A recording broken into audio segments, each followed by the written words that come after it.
C'est l'image de ce rocher situé au sommet des collines du quartier Abega 2 dans la ville de Yaoundé qui fait le tour des réseaux sociaux et alerte le monde entier d'un danger qui plane dans cette partie de la ville de Yaoundé. Pourtant, sur place, les populations sont sereines. Partout ici, c'était la brousse, une grande brousse. La ville, avec l'évolution de la ville, les gens qui y habitent, les champs qui se multiplient, l'abattage des arbres, bon, la chose est donc restée ouverte comme vous voyez. La déforestation, c'est donc balayer tous les arbres qui aussi étaient aux alentours. La chose est donc restée ouverte. Si oui, bien avant, elle était ouverte ainsi, mais on ne voyait pas l'œil nu. Les arbres faisaient écran. Oui, on a balayé les arbres, abattu les arbres. C'est pour ça que ça reste ouvert. Le chef du secteur, par contre, ne partage pas cette sérénité. C'est un danger effectivement pour nous ici. Tout dernièrement, quand il y a eu ce problème de rocher, une délégation des autorités sont descendues ici.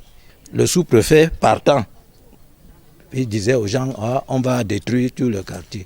Je lui ai dit, monsieur l'autorité, ce n'est pas comme ça qu'il faut dire des trucs. Je me disais qu'à partir de ça, on devait, ne serait-ce que le petit caillou-ci.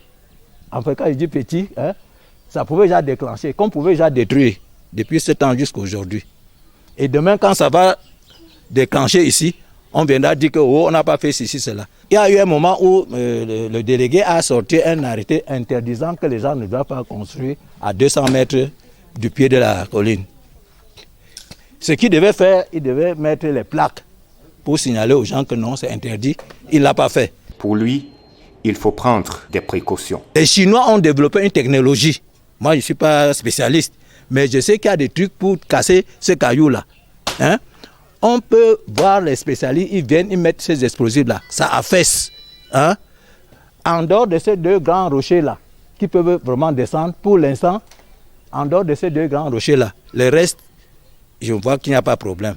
Bon, ça reste un site touristique, puisque rien n'a bougé. Ici, il faut détruire, on peut détruire, mais moi, je ne vois pas un danger en ça. Je ne vois pas un danger. Y a-t-il un véritable danger? Seule une étude technique approfondie pourra le déterminer.